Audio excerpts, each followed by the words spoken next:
Welcome back to Anmol hybrid fitness. तो आज मेरे पास यार एक बड़ा इंपॉर्टेंट क्वेश्चन आया है। क्वेश्चन ये था कि जो बॉयज और जो गर्ल्स हैं ये दोनों क्या सेम ट्रेनिंग शेड्यूल फॉलो कर सकते हैं, सेम डाइट्स फॉलो कर सकते हैं कि नहीं। इसमें बहुत सारी प्रो टिप्स मैं ऐड करने वाला हूँ, तो वीडियो को एंड तक जरूर देखना। अगर आपको जो प्रो टिप आपको लगती है आपकी बॉडी के अकॉर्डिंग सही है तो उसको अपनी लाइफ में जरूर लेके आना, अपने डेली रूटीन में जरूर लेके आना, ताकि जितनी भी आपकी एक्सरसाइजेज हैं या जितनी भी आप ट्रेनिंग कर रहे हो उसका आपको बेनिफिट और ज्यादा मिले। आइए शुरू करते हैं आज की हमारी वीडियो। तो बेसिकली गाइस हमें पता है कि जो हमारे मेन और जो हमारे वुमेन्स हैं उनमें बेसिकली हमारा हार्मोन्स का डिफरेंस होता है, ठीक है। तो अब वो हार्मोन्स का डिफरेंस क्या करता है कि जो हमारा मेटाबॉलिज्म रेट है, जो हमारा वर्किंग ट्रेनिंग शेड्यूल आवर्स है, हमारे बॉडी में डाइजेशन, सबको एक मेजर रोल प्ले करता है हमारा वो हमारे जो है हमारे हार्मोन्स। तो सबसे ज्यादा मेजर रोल प्ले करते हैं हमारे हार्मोन्स। तो बेसिकली मेजर डिफरेंस क्या है टेस्टोस्टेरोन एंड एस्ट्रोजन का। जो मेल्स हैं उनमें टेस्टोस्टेरोन लेवल थोड़ा सा ज्यादा होता है बजाय के विमेन से। और जो अगर हम बात करें मसल मास की, तो जो मसल मास है अपर बॉडी का, मेनली आपके वेस्ट से ऊपर जितना भी आपका मसल मास है वो कंपैरेटिवली ज्यादा होता है मेन में बजाय के वुमेन में। तो अगर आप इसको देखना चाहें, अगर हम यूनिट लेते हैं हमारी बॉडी मेंस की, तो 2/3 जो मसल मास होता है वो अपर बॉडी में जो है हमारे विमेन्स के प्रेजेंट होता है। तो यहीं पे एक मेजर डिफरेंस आ जाता है कि अगर हम अपर बॉडी की ट्रेनिंग कर रहे हैं, अपर बॉडी के लिए ट्रेन कर रहे हैं, तो जो विमेन्स की ट्रेनिंग शेड्यूल होगा जो और मेन का ट्रेनिंग शेड्यूल होगा उसमें क्या डिफरेंस होना चाहिए। उसके बाद आ जाते हैं लोअर बॉडी में। तो लोअर बॉडी में भी सेम, अगर हम मेंस का जो है हम ले लेते हैं यूनिट, तो यूनिट के हिसाब से जो विमेन्स हैं उनका होता है 3/4 अप्रोक्सीमेटली 75%। तो यहाँ पे भी एक मेजर डिफरेंस आ जाता है कि जो विमेन्स हैं और जो मेन है उनमें अपर बॉडी और लोअर बॉडी में कैसे मसल मास का डिफरेंस होता है। अब बजाय कि अगर मसल मास को छोड़ के हम बात करें फाइबर्स पे, जो फाइबर्स प्रेजेंट होते हैं वो विमेन्स में थोड़े से ज्यादा प्रेजेंट होते हैं और जो मेंस होते हैं उनमें कम प्रेजेंट होते हैं। अब आ जाते हैं बेसिकली फंक्शनैलिटी पे। फंक्शनैलिटी इन द सेंस कि आपकी बॉडी किस चीज को किस तरीके से पचा सकते हैं, किस चीजें से क्या चीजें ऐसी खाएं जो इजीली डाइजेस्ट हो, जल्दी डाइजेस्ट हो और आपका जो मसल मास है उसको इंक्रीज करने में हेल्प करे। तो पहले हम बात करते हैं मेंस की। तो मेन में क्या है, टेस्टोस्टेरोन लेवल ज्यादा होने की वजह से बेसिकली क्या होता है कि आपका जो फैट मेटाबॉलिज्म है, जो फैट को डाइजेस्ट करने के लिए आपके एंजाइम्स की रिक्वायरमेंट होती है या फैट डाइजेस्ट करने के लिए जितनी पावर रिक्वायरमेंट होती है वो कंपैरेटिवली ज्यादा होती है विमेन से। इसीलिए जो हमारी विमेन्स हैं उनके अपर चेस्ट की तरफ या फिर थाइस या हिप्स में या लोअर बैक्स में भी हमें फैट एक्यूमुलेशन जो है वो ज्यादा देखने को मिलती है बजाय की मेंस में। तो इसी वजह से जो मेंस होते हैं उनकी वेस्ट साइज कम होता है, वो अपनी जो बॉडी ट्रेनिंग है फैट्स को इजीली डाइजेस्ट कर लेते हैं। इसलिए लीनिंग प्रोसेस जो मेंस का होता है और जो विमेन्स का होता है उसमें टाइम डिले होता है। अगर बात करें हम मेंस की, तो मेन के लिए अगर 25 to 30 डेज का एक ट्रेनिंग शेड्यूल रखे तो उसमें वो ड्रास्टिक चेंज दिखा सकते हैं बजाय के विमेन से। पर इसकी बजाय अगर हम बात करें हमारे फाइबर्स या फिर कार्ब्स की बात करें डाइजेस्ट करने में, या ग्लूकोज की बात करें बेसिकली, तो जो ग्लूकोज एसिमिलेशन है या ग्लूकोज को डाइजेस्ट करने की पावर है वो एस्ट्रोजन से मिलते हैं। और एस्ट्रोजन हमें पता है कि विमेन्स में ज्यादा होने की वजह से जो हमारा ग्लूकोज की आउटकम है, जो उसको एब्जॉर्ब करके जो हमें पावर मिलते हैं वो वुमेन्स में ज्यादा होती है। सो बेसिकली मेजर डिफरेंस यहाँ पे आ जाता है ये कि अगर आप लीनिंग कर रहे हो, अगर आप मैन हो तो आपको फैट डाइजेस्ट करना ज्यादा इजी रहेगा बजाय के विमेन्स के। और यही अगर हम बात करें श्रेडिंग की, तो श्रेडिंग में विमेन्स को श्रेड करना थोड़ा ज्यादा आसान होता है। बेसिकली कटिंग लेके आनी थोड़ी ज्यादा आसान होती है बजाय की मेन के। उसके बाद जो मेजर डिफरेंस आता है कि कैसे टेस्टोस्टेरोन लेवल आपका मसल मास बढ़ाने में हेल्प करता है, तो इसमें आ जाता है आपका प्रोटीन डाइजेशन। जो प्रोटीन डाइजेशन की रेट होती है वो मेन में ज्यादा होती है बजाय के विमेन्स में। अगर हम एक रफ सा आइडिया ले तो वो उसको हम इस तरीके से बता सकते हैं कि बेसिकली अगर हम 50 ग्राम्स की सर्विंग लेते हैं, अगर एक लड़का ले रहा है तो 50 ग्राम्स की सर्विंग उसको बचाने के लिए 1 से 1.5 घंटा लग सकता है। और इसकी बजाय अगर यही एक लड़की ले रही है, एक वुमेन ले रही है 50 ग्राम्स की सर्विंग, तो उसको 2 से 3 घंटे लग सकते हैं। तो अप्रोक्सीमेटली 1.5 to 2 टाइम्स ज्यादा टाइम लगता है विमेन्स को प्रोटीन डाइजेस्ट करने के लिए। बट इसकी बजाय अगर हम बात करें फाइबर्स की या फिर हम बात करें ग्लूकोज की, बेसिकली ग्लूकोज या फिर फाइबर्स, तो फाइबर्स डाइजेस्ट करने विमेन्स के लिए इजीली डाइजेस्ट हो जाते हैं। इजी होता है डाइजेस्ट करना। क्यों इजी होता है? क्योंकि एस्ट्रोजन लेवल उनमें थोड़ा ज्यादा प्रेजेंट होता है। तो अब इसको काउंटर बैलेंस करने के लिए, जैसे विमेन्स के पास एक चीज और है कि जो एस्ट्रोजन लेवल है वो आपको ज्यादा सांस नहीं चढ़ने देता। तो विमेन्स जो है एनारोबिक कंडीशंस में भी ज्यादा देर तक वर्कआउट कर सकते हैं, जिसको आप बेसिकली कहते हो कार्डियो। तो कार्डियो में विमेंस की स्ट्रेंथ रिलेटिवली ज्यादा होती है बजाय की मेन। इसके बाद आ जाते हैं कि जो हमारे डाइजेशन है, अब उसको हम कैसे मेटाबॉलिज्म को फास्ट कर सकते हैं अपनी मसल मास बिल्डिंग के लिए। तो अगर हम बात करें मेंस की, तो मेन में बेसिकली क्या है कि अगर आप प्रोटीन ज्यादा ले रहे हो तो आपकी मसल बिल्डिंग थोड़ी ज्यादा एडवांस होगी बजाय कि अगर आप कार्ब्स ले रहे हो। तो आपको कार्ब लोडिंग अपनी उस हिसाब से रखनी है जिस हिसाब से आप अपना testosterone level and estrogen level maintain करके रख सकते हो। तो टेस्टोस्टेरोन लेवल मेंटेन करना मेंस के लिए कोई ज्यादा मुश्किल नहीं है। बेसिकली उनको कुछ चीजों का ध्यान रखना होता है जिसके लिए मैं एक सेपरेट वीडियो बनाने वाला हूँ। उसके बाद आ जाते हैं कि एस्ट्रोजन लेवल कैसे मेंटेन किया जा सके जिससे बहुत ज्यादा एस्ट्रोजन ना बढ़ जाए, जिसकी वजह से भी मेन में प्रॉब्लम आने शुरू हो जाती है।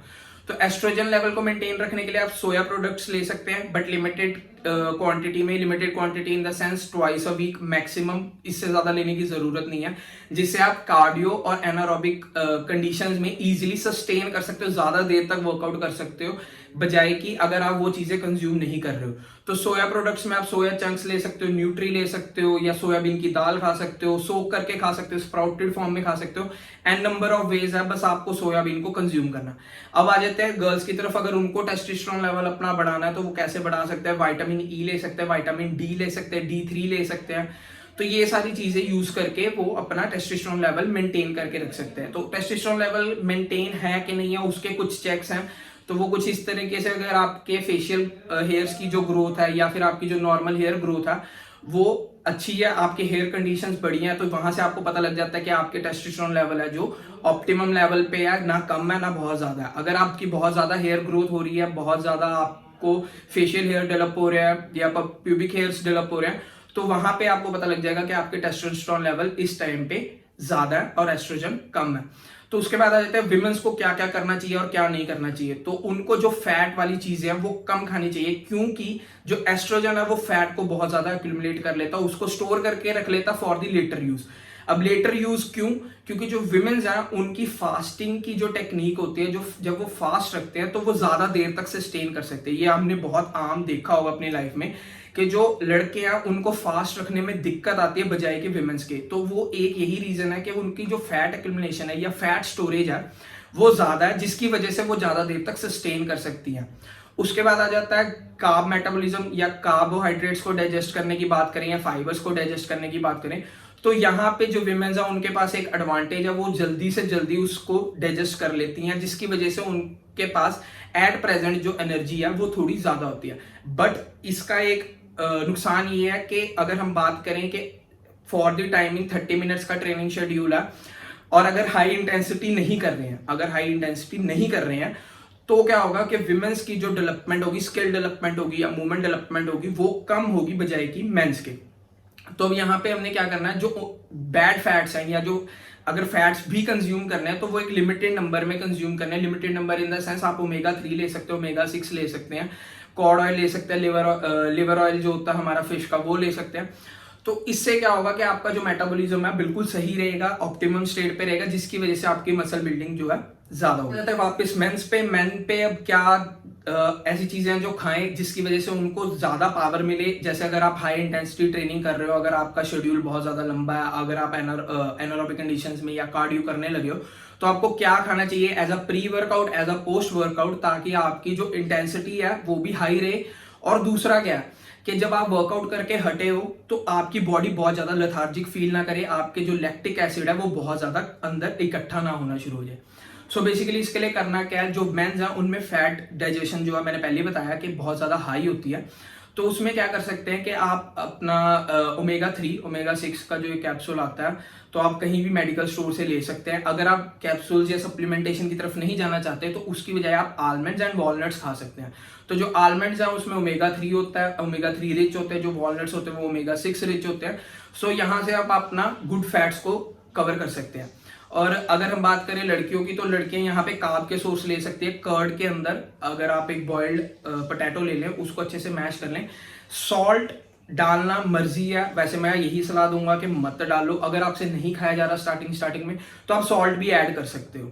तो इसके बाद वापस आ जाते हैं मैन पे कि उनका ट्रेनिंग शेड्यूल कैसा होना चाहिए। ट्रेनिंग शेड्यूल जो मैन का बहुत ज्यादा लंबा नहीं होना चाहिए, बट आप यहाँ पे क्या कर सकते हो कि अपने जो वेट लिफ्टिंग है या वेट की अगर हम बात करें तो वेट को आप हर सेट में इंक्रीज करने की कोशिश करें, चाहे आप 1 किलो बढ़ाएं, 2 किलो, 5 किलो, 10 किलो, वो आपकी स्ट्रेंथ के ऊपर है, बट कोशिश ये करें हर टाइम पे वेट बढ़ाने की कोशिश करें, बजाय कि गर्ल्स पे हम वेट लोडिंग इतनी ना करें और उनकी जो मूवमेंट है वो उसको सही रखने की कोशिश करें, क्योंकि गर्ल्स में टेस्टोस्टेरोन लेवल कम होने की वजह से जो उनकी मसल डेवलपमेंट है, मसल मास डेवलपमेंट है, वो थोड़ी सी स्लो होती है, जिसकी वजह से उनको सोरनेस आ सकती है मसल में अगर वो हैवी लिफ्ट करती हैं। ये क्वेश्चन आ जाता है यार कि जो हम देखते हैं बॉडी बिल्डर्स हैं, जो ये लड़कियां बॉडी बिल्डिंग करती हैं, तो वहां पे क्या है, वो या तो एनाबॉलिक्स यूज करती हैं या सप्लीमेंटेशन यूज करती हैं उस चीज के साथ विदस्टैंड करने के लिए, बजाय कि अगर आप नॉर्मल जिम में जो एक लड़की ट्रेनिंग कर रही है और जो एक बॉडी बिल्डर लड़की है जो ट्रेनिंग कर रही है, उनके ट्रेनिंग शेड्यूल में, उनकी सप्लीमेंटेशन में, उनकी डाइट में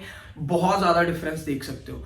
और सिमिलरली मैन में यही है, बट मैन के पास एक एडवांटेज ये है, टेस्टोस्टेरोन लेवल ज्यादा होने की वजह से उनकी जो मसल मास डेवलपमेंट है, लीनिंग करने की कैपेसिटी है, वो फार बेटर होती है बजाय कि विमेंस के।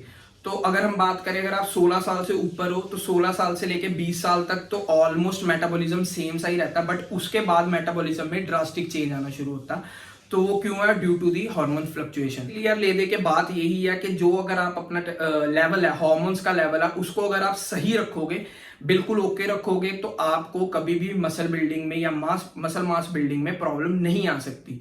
तो उसके लिए आपको अपने डाइट्स प्रॉपर रखनी पड़ेंगी, डाइट की जो कंसेंट्रेशन है, फॉर एन एग्जांपल अगर आप लीनिंग कर रहे हो तो 3:2:1 में रख लो, बहुत आसान है। अब 3:1 2:1 क्या है?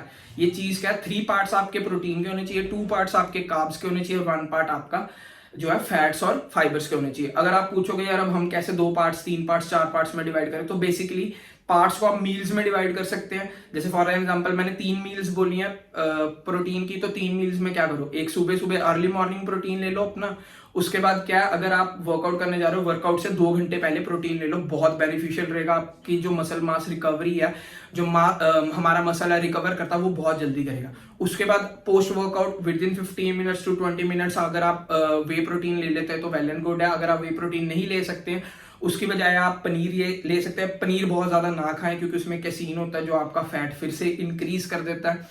अगर आप पनीर भी नहीं खाना चाहते तो आप यहाँ पे स्प्राउट्स खा सकते हैं। स्प्राउट्स इजीली डाइजेस्टेबल भी और जल्दी डाइजेस्ट हो जाते हैं, जिससे आपको पावर जल्दी मिल जाती है। उसके बाद आ जाता है कार्ब्स पे, तो कार्ब्स के सोर्स आप लंच टाइम में रख सकते हैं और एक वर्कआउट से पहले इन द सेंस ये नहीं आप वर्कआउट करने जा रहे हो और उससे पहले आपने खा लिया। वर्कआउट से एटलीस्ट 45 मिनट्स पहले तो खाएं, नहीं तो कोशिश करें 1 घंटा पहले खा लें, ठीक है। उसके बाद आ जाता है फैट्स पे, तो फैट्स आप पूरे दिन में कोशिश करें इवनिंग 7 से पहले खा लें, क्योंकि आजकल सारे 10 बजे या 11 बजे सो जाते हैं, तो फैट्स को डाइजेस्ट होने के लिए बहुत ज्यादा टाइम लगता है बजाय कि प्रोटीन्स एंड कार्ब्स के। तो अगर हम बात करें प्रोटीन की, प्रोटीन को जहां 20 मिनट लगते हैं, वहां पे कार्बोहाइड्रेट्स को 40 मिनट लगते हैं और जो हमारे फैट्स हैं उसको 90 मिनट तक लग सकते हैं। सो बेसिकली अगर आप ये देखो, अब आपको डाइट इस हिसाब से प्लान करनी है, अपनी जो प्रोपोर्शन है इस हिसाब से प्लान करनी है कि आप फैट को जब खा रहे हो तो उसको डाइजेस्ट होने के लिए पूरा टाइम मिले। आप उस पूरे टाइम पीरियड में, अगर हम बात करें 3 से 4 घंटे का जो टाइम पीरियड है, उसमें कुछ और चीज ना खाएं, प्लस आप कोई रेस्ट नहीं कर रहे हैं, आप अपना जाग रहे हैं, मतलब सोना नहीं है, ये नहीं है खाया और सो गए, तो वो आपकी बॉडी के लिए उल्टा नुकसान करेगा क्योंकि वो फैट को स्टोर करना शुरू कर देगा। सो बेसिकली यही यार एक मेजर डिफरेंसेस है हमारे जो हार्मोन्स की वजह से डेवलप होता है विमेंस और मेंस के बीच में। पर ये नहीं है, दिल नहीं छोटा करना यार कि यार अब मैं लड़की हूं तो मैं बॉडी बिल्डिंग नहीं कर सकती, या मैं लड़का हूं तो मेरे पास ये एडवांटेज है। तो एडवांटेज जरूर है तुम्हारे पास, बट ये है कि तुम डाइजेशन जल्दी कर सकते हो, बट ये नहीं है कि तुम बहुत जल्दी रैपिडली ग्रो करोगे। सो बेसिकली आपको ध्यान रखना अपने पूरे हार्मोन्स पे, अपने हार्मोन्स जो हैं उनको पूरा स्टेबलाइज रखना, अपने खाने में अपने पूरी डाइट पे ध्यान देना। डाइट की मैं एक पहले वीडियो शेयर कर चुका, अगर आपने नहीं देखी तो आप जाके देख सकते हैं। उसमें मैंने प्रॉपर बताया कि आप प्रोटीन कैसे पूरा कर सकते हैं, अगर आप वेजिटेरियन है, नॉन वेजिटेरियन है या एगिटेरियन है। सो अगर आप कहते हो तो मैं उसका लिंक डिस्क्रिप्शन में भी डाल दूंगा। बाकी आपको कोई भी क्वेरी है तो आप मेरे को इंस्टाग्राम पे भी मैसेज कर सकते हैं, स्नैपचैट पे भी मैसेज कर सकते हैं। आपके सामने आईडीज दोनों फ्लैश हो रही हैं, मैं डिस्क्रिप्शन बॉक्स में भी उसको डाल दूंगा। बेझिझक रात को 1 बजे 2 बजे जब मन करे मेरे को क्वेश्चन डालो, यार ये प्रॉब्लम आ रही है, भाई तुम्हारा बैठा है हमेशा तुम्हारी हेल्प करने के लिए। और दूसरा, अगर आपको ये वीडियो अच्छी लगी तो लाइक, कमेंट एंड शेयर करना मत भूलना। Hybrid fitness.